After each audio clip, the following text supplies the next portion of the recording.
Okay, नमस्कार दोस्तों, स्वागत करते हैं आपके अपने यूट्यूब चैनल अपटिक्स पे। तो आज हम दो स्टॉक्स के बारे में बात करने वाले हैं, ठीक है। तो जो कि swing trading mid term short term के लिए कंसीडर किया जा सकता है, और एक तो स्टॉक्स जो है वो लॉन्ग टर्म के लिए भी कंसीडर कर सकते हैं या फिर दोनों।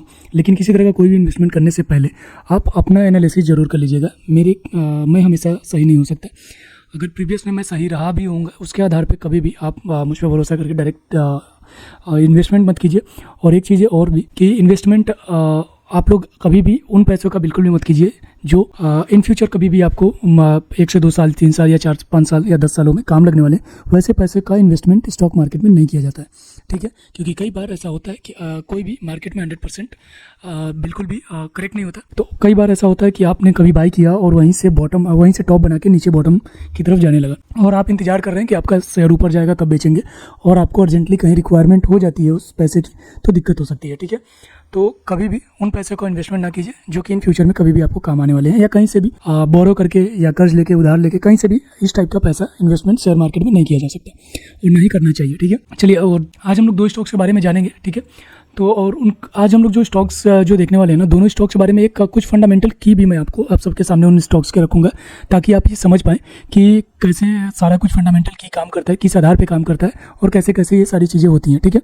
और आने वाले दिनों में मैं बहुत ही अच्छी और भी कुछ फंडामेंटल की जो भी होते हैं, कैसे फंडामेंटल रिसर्च करना चाहिए शॉर्ट टर्म या लॉन्ग टर्म के लिए, उन टाइप के मैं बहुत सारे वीडियो अपलोड करने वाला हूँ, ठीक है। मैं ऑलमोस्ट सभी फंडामेंटल से रिलेटेड जो भी चीज़ें हैं, मैं उन सबको आपको बारी बारी से एक एक वीडियो में मैं बताने वाला हूँ, ठीक है। तो जो लोग नए आए हैं, प्लीज़ इस चैनल को सब्सक्राइब कर लीजिए और साथ ही साथ बेल आइकन दबा दीजिए, ताकि कभी भी मैं वीडियो अपलोड करूँ तो आपके पास नोटिफिकेशन जाए, ठीक है। ताकि आप टाइम टू टाइम उस वीडियो को वॉच करके समय से अपना एनालिसिस उसमें कर सको, क्योंकि स्टॉक मार्केट में हर दिन अप एंड डाउन होते रहते हैं।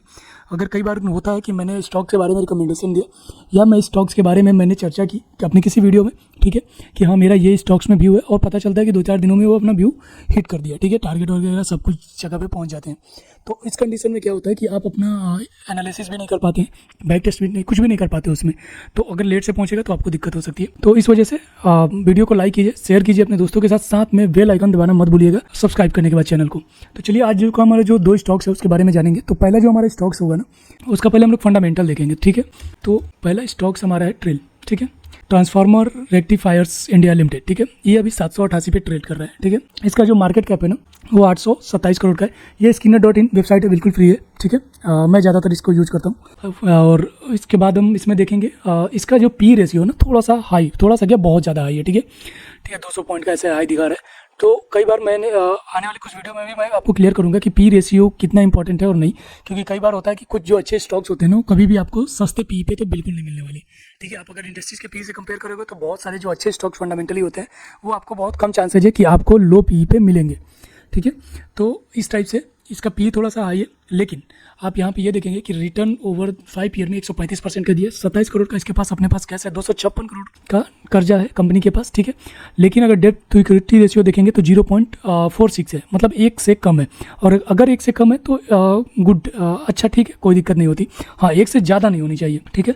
अब कंपनी अपना कर्जा रिड्यूस कर रहा है, साथ ही साथ अगर देखा जाए तो लगभग 57.2% के CAGR से 5 साल में इसने ग्रो किया है, ठीक है।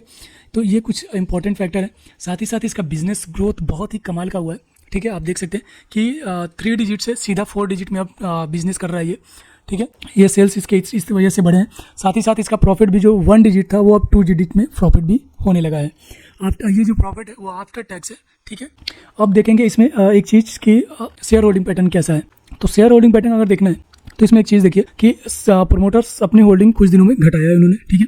लेकिन इन्होंने घटाया है, लेकिन बाई किसने किया, ये ज़्यादा इंपॉर्टेंट है, ठीक है। तो एफआईज ने बाई किया है, ठीक है। इनके पास पहले 3.5% के आसपास था, अभी लगभग 8% क्या हो चुका है, ठीक है। डीआईज ने अपनी होल्डिंग इसमें नहीं रखी थी, अब पिछले 2 क्वार्टरों से अपनी होल्डिंग बढ़ाते हुए लगभग 5.5% इन्होंने कर दिया है। अब साथ ही साथ ये भी देखेंगे कि ये जो बढ़ा रहे हैं वो कहाँ से आ रहा है, ठीक है। तो यहाँ पे देखिए कि 24% के आसपास था पब्लिक के पास, अब ये 20% हो गया पब्लिक के पास, मतलब पब्लिक ने बेचना शुरू किया है। और पब्लिक हमेशा वीक हैंड इसको हम लोग मानते हैं, ठीक है, क्योंकि पब्लिक जो सेंटिमेंट के आधार पे अपने डिसीजन बदल देती है तुरंत, ठीक है। अगर कंपनी के लिए कोई गलत आर्टिकल आ गया न्यूज़ में या कुछ भी, तो तुरंत वो अपना बेच बाच के निकल जाएंगे, ठीक है। तो ये बहुत ही वीक हैंड होता है, ठीक है। पब्लिक जो रिटेल इन्वेस्टर होते हैं, जैसे जिसमें हम लोग, आप लोग, सब लोग आते हैं, ठीक है। तो अगर वीक हैंड से स्ट्रॉन्ग हैंड में स्टॉक जा रहे हैं तो it will be good sign, ठीक है। ये एक अच्छा साइन हो सकता है कि अभी देखिए 24 से 20 था 4% के आसपास घट गया है। लेकिन ये जो गए हैं वो स्ट्रॉन्ग हैंड में गए हैं, डीआईज के पास गए हैं, फॉरेन इन्वेस्टर और डोमेस्टिक इन्वेस्टर के पास गए हैं, ठीक है। तो ये चीज़ एक अच्छा साइन है। साथ ही साथ अब यहाँ पे हम लोग एक बार इसका बिजनेस चेक करेंगे। तो यहाँ पर हम लोग आ जाएंगे, ठीक है। अब ये देखिए, इसमें क्या है ना कि ये पहले पावर सेक्टर में कंपनी बिलोंग करती है, ठीक है, मैन्युफैक्चरिंग है, ये ट्रांसफार्मर वगैरह बनाते हैं, ठीक है, यहाँ पे। और इसके बाद सबसे बढ़िया जो मुझको कुछ अट्रैक्ट कर रहा है और वो है इनका बिजनेस मॉड्यूल। तो यहाँ पर ब्रेकअप किया हुआ है रेवेन्यू का। इनके पास रेलवे का भी काम है, जिससे इनका 31% का रेवेन्यू रेलवे से आता है, ठीक है। और आपको पता है कि आने वाले टाइम में रेलवे किस तरीके से बूम करने वाला है, किस तरीके से रेलवे में बहुत सारी चीज़ें बदलेंगे, क्योंकि मतलब ये मेरा कमिटमेंट नहीं है, ये सरकार ने अभी कुछ दिनों पहले अपने कहा था कि अब रेलवे का कायाकल्प होने वाला है। तो उसमें ज़रूर अगर रेलवे से रिलेटेड कोई स्टॉक्स है तो अच्छा करना चाहिए, ठीक है। अब इसमें जिसमें से 31% रेलवे से इसका रेवेन्यू आ रहा है, तो आप सोच सकते हैं कि अच्छा खासा इसके पास वेटेज है रेलवे का। और बुक वैल्यू यहाँ पर देखेंगे कि 2023 के मुकाबले 23 का जो फाइनेंशियल ईयर था उसमें इनके पास लगभग 1,500 करोड़ का ऑर्डर था, ठीक है। लेकिन 2024 के फाइनेंशियल ईयर में इनके पास ऑर्डर बढ़ के 2,582 करोड़, लगभग 1,100 करोड़ का ऑर्डर इनके पास बढ़ा है, ठीक है। ये पिछले साल के मुकाबले में, जो कि बहुत अच्छा साइन है। और साथ ही साथ यहाँ पे ये देखिए कि 17,176 करोड़ का ऑर्डर जो है अभी उस पर इनकी बातचीत चल रही है, ठीक है। अगर ये ऑर्डर इनके पास आ जाता है, ठीक है, यहाँ पर लिखा हुआ है कि नेगोशिएशन हो रहा है, अभी थोड़ा बातचीत चल रहा है, वार्तालाप हो रही है, ठीक है। अगर ये ऑर्डर इनके पास आ जाता है तो आप एक बार ये चेक कर सकते हैं कि इनका मार्केट कैप लगभग 11,000 करोड़ का है, और 17,000 करोड़ का अगर इनके पास ऑर्डर आ जाता है तो इनके मार्केट कैप से सीधा डबल हो जाएगा। तो आप समझ सकते हैं कि स्टॉक के प्राइस में किस टाइप का हाइक आना संभव है। और यहाँ पर अगर देखेंगे तो जैसे कि मैंने बताया कि ये अभी पावर सेक्टर में काम करती है, तो यहाँ पर देखिए कि the order receive from solar power plants and private sector industries, metro project, railway, central power utility, ठीक है, यूटिलिटी। तो ये इतने सारे इस टाइप के कुछ इनके पास अपने प्रोजेक्ट हैं, मेट्रो में भी है, प्राइवेट सेक्टर में भी है, रेलवे में भी है, सेंट्रल पावर यूटिलिटी भी है, सोलर प्लांट में भी काम कर रहे हैं। तो अच्छा खासा इनके पास पोर्टफोलियो है अपने प्रोडक्ट का, ठीक है। और ऑर्डर बुक तो आप देख ही चुके हैं, ठीक है। तो इतना अच्छा कुछ इसमें काम हो रहा है। तो अब इसका हम लोग एक बार चार्ट एनालिसिस करेंगे, ठीक है। तो यहाँ पर ये रहा। इसमें एक चीज़ है, टेक्निकल बिहाफ पे मैं कई बार बोलता हूँ कि कंसीडर करता हूँ कि चार्ट जो है ना, ये अगर किसी स्टॉक्स में बार बार अपर सर्किल लग रही है तो मैं उससे दूर रहता हूँ, लेकिन मेरा व्यू बहुत लंबा है, इस वजह से मैं इसमें थोड़ा सा देख सकता हूँ। इस लेवल में हम लोग एक बार एसएल के लिए सोच सकते हैं, ठीक है, क्योंकि short term and mid term long term के लिए ये व्यू रख सकते हैं। तो इसमें अगर इस रेंज में आता है तो हम लोग एक बार और ऐड किया जा सकता है। लेकिन ध्यान रहे, ये मेरा बाई एंड सेलिंग रिकमेंडेशन नहीं है, ये बस केवल आपको नॉलेज पर्पस से दे रहा हूँ। एक बार अपना एनालिसिस जरूर कीजिएगा। अगर आपको इसमें लगता है कि इन्वेस्टमेंट के लिए आपके पर्पस से ये ठीक है, ये प्राइस ठीक है और ड्यूरेशन ठीक है, टारगेट ठीक है, तो ठीक है, आप जा सकते हैं, ठीक है। तो ये चीज़ें। और अभी जो मेरा इनिशियल फेज का जो टारगेट है ना, वो 950 के आसपास है, अभी 788 पे चल रहा है, एंड देन 1100 प्लस, ठीक है। 1100 के ऊपर निकलना चाहिए, या 1200-1300 भी अगर चला जाता है ना, तो इसमें कोई भी दो राय नहीं है, ठीक है।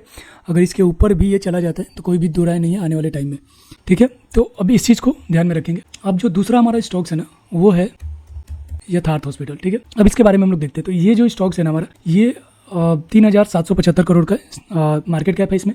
इसके साथ साथ इसका पी रेशियो जो है इंडस्ट्रीज पी रेशियो के मुकाबले कम है।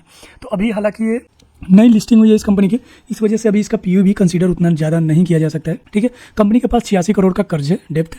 लेकिन सबसे बड़ी बात यह है कि कंपनी के पास 239 करोड़ रुपए कैश में पड़ा हुआ है। तो ये देखना अच्छी बात है, क्योंकि ये ऑलमोस्ट कंपनी डेप्ट फ्री है, बिल्कुल भी इस कंपनी के पास कर्ज नहीं है अगर देखा जाए तो, क्योंकि अगर कंपनी को कर्ज चुकाना है तुरंत चुका सकती है, इनके पास उससे ज़्यादा कैश पड़ा हुआ है, ठीक है।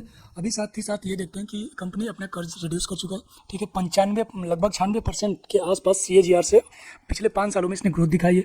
ROE रिटर्न बहुत ही कमाल का है, ठीक है, 29% पिछले 3 सालों में है। और साथ ही साथ इसका सेल्स ग्रोथ आप देख लीजिए, कमाल का सेल्स ग्रोथ हुआ है, ठीक है। और साथ साथ प्रॉफिट भी ग्रो हो रहा है उतनी ही तेजी से, ठीक है।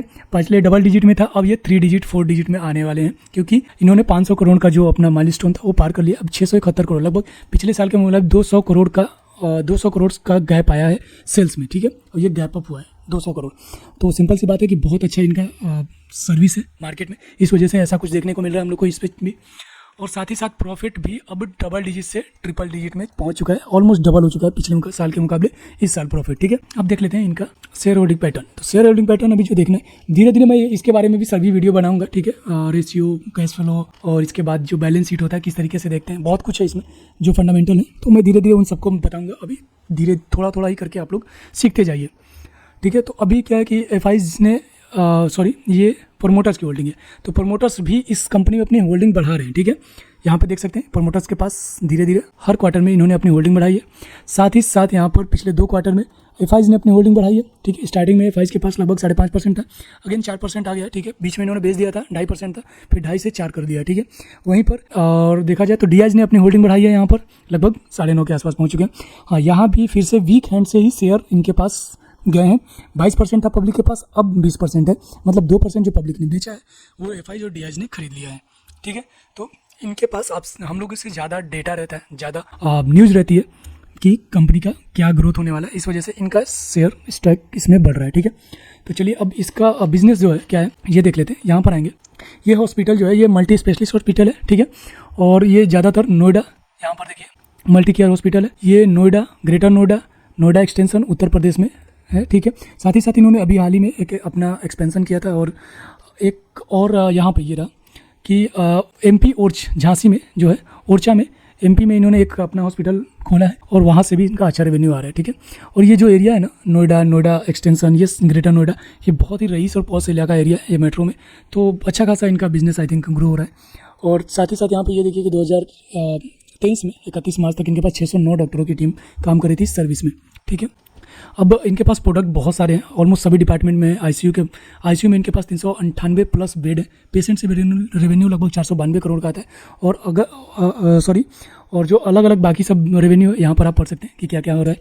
साथ ही साथ ये तो ग्रेटर नोएडा से 35%, 26% एंड देन नोएडा एक्सटेंशन से 33%, ओरछा झांसी से 6% का रेवेन्यू आ रहा है, ठीक है। अभी एक चीज़ और देखने को मिलेगी इसमें कि बहुत सारा ऐसा डिपार्टमेंट है जो इसमें है, ऐसा शायद ही कुछ डिपार्टमेंट बचा है जो इसके पास नहीं है। कार्डियोलॉजिस्ट, न्यूरोलॉजिस्ट, इसके बाद मतलब जो भी मतलब हो सकता है गायकोनोलॉजिस्ट, और भी बाकी जो भी डिपार्टमेंट मेडिकल सेक्टर में जो भी चीज़ें होती हैं वो सभी आप यहाँ पे पढ़ सकते हैं, ठीक है। तो ये चीज़ें ध्यान में रखना है कि ऐसे अदरवाइज बाकी चीज़ें इसको पढ़ लीजिएगा। अब आ जाते हैं हम लोग इसका टेक्निकल चार्ट पे। टेक्निकल चार्ट इसमें मैं बहुत ज़्यादा मतलब मुझको अच्छा लग रहा है ये स्टॉक। ये रहा टेक्निकल चार्ट, ये देखिए अभी हाल ही में इसका आईपीओ आया था, लगभग 2023 में आया था, 7 अगस्त को रजिस्टर्ड हुआ था। तो अभी इसमें ना पहले तो हम लोग एसएल डिफाइन करने वाले, क्योंकि मेरा टारगेट लंबा है, तो ये एसएल हो सकता है मेरा, ठीक है, इस एरिया में, क्योंकि ये बाइंग जोन एरिया है। यहाँ पे जब भी प्राइस जा रहा है ऊपर की तरफ जा रहा है, बाइंग हो रहा है, ठीक है। तो ये बाइंग जोन एरिया है, यहाँ पर आता है तो मैं फिर से ऐड भी कर सकता हूँ इसमें, लेकिन मेरे आधार पे आप बिल्कुल भी ट्रेडिंग मत कीजिएगा, पहले अपना एनालिसिस जरूर कर लीजिएगा। मुझको ये टेक्निकली भी अच्छा लग रहा है, इस वजह से मैं आपको दिखाता हूँ। इसमें एक पहले तो चैनल का ब्रेकआउट हुआ है, यहाँ पे ये वन डे कैंडल है, और इस पर सुपर चैनल का ब्रेकआउट हुआ है, ठीक है, यहाँ पे देख सकते हैं। एंड इसके बाद अगर देखा जाए कि एक और ट्रेंड लाइन का ब्रेकआउट हुआ है, ये, ठीक है, ये ब्रेकआउट है, ठीक है, इसका भी ब्रेकआउट दे दिया है, ऊपर क्लोजिंग भी दे दिया है अच्छा खासा है। यहाँ से इस चैनल का भी ब्रेकआउट देके ऊपर क्लोजिंग है, नीचे यहाँ से भी, ठीक है। तो अभी मैं जो टारगेट एक्सपेक्ट कर रहा हूँ इस लेवल से, वो अभी पहला तो ये हाई रहेगा हमारा, 500 का टारगेट रहेगा यहाँ से। एंड अगेन जो हमारा दूसरा टारगेट रहेगा ये 600 का लेवल है, ठीक है, पहले से ड्रॉ किया हुआ है। एंड इसके बाद 600 के ऊपर भी जा सकता है, ठीक है। तो आने वाले दिनों में ये मेरे लिए टारगेट होंगे। अगर आपको अपना एनालिसिस करना, अगर किसी तरह का कोई इन्वेस्टमेंट करना है तो अपना एनालिसिस कीजिए और अपने हिसाब से टारगेट सेट कर सकते हैं, ठीक है। मेरे कहने पे कोई इन्वेस्टमेंट नहीं करना चाहिए, क्योंकि मैं हमेशा सही नहीं हो सकता हूँ, कई बार मैं भी गलत हुआ हूँ और आने वाले टाइम में भी गलत हो सकता हूँ, ठीक है, चाहे मैं कितना भी सीख लूँ। तो इस बात का ध्यान में रखना होगा। और अगर यहाँ तक आपने वीडियो देखा है, अगर आपको कुछ भी थोड़ा बहुत लगा होगा कि कुछ इंपॉर्टेंट चीज़ें मैंने बताई हैं इस वीडियो में, तो इस वीडियो को लाइक कीजिए, अपने दोस्तों के साथ शेयर कीजिए। साथ ही साथ अगर जो लोग नए हैं वो चैनल को सब्सक्राइब कीजिए, और बेल आइकन दबाना बिल्कुल मत भूलिएगा, ताकि बेल आइकन अगर दबा देते हैं तो टाइम पे आपको वीडियो मिल जाएगा और आप उस स्टॉक की डिटेल एनालिसिस टाइम पे देख पाएंगे और अपने हिसाब से अपना पोजीशन भी ले पाएंगे, ठीक है। तब तक के लिए मिलते हैं नेक्स्ट वीडियो में, बाय बाय।